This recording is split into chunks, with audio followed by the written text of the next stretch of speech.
Era da molto tempo che non mi capitava di trovare un libro che mi appassionasse così tanto che me lo porto dietro e appena un momento di tempo, che ne so, quando aspetto che l'acqua si metta a bollire, mi metto subito a sfogliarlo e a riprendere esattamente dove avevo terminato di leggere. È un libro un po' difficile da leggere per la tematica, però è scritto benissimo e mi ha fatto conoscere una scrittrice di cui avevo sentito parlare molto e avevo letto anche dei piccoli stralci, dei piccoli estratti, però non avevo mai letto un libro suo dall'inizio alla fine. Sto parlando di Octavia Butler, una scrittrice americana, afroamericana.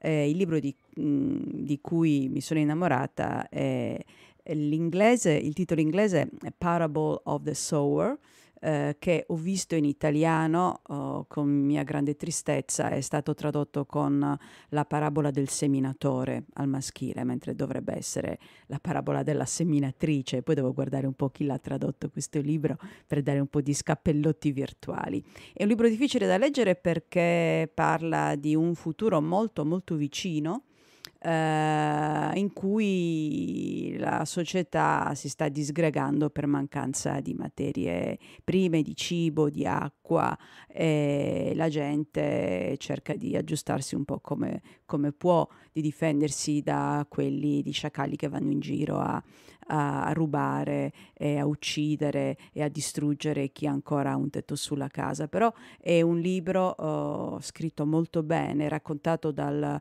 punto di vista, la narratrice è appunto questa ragazzina che all'inizio del libro ha 14 o 15 anni. Io sono arrivata adesso alle ultime pagine, ne ha 18.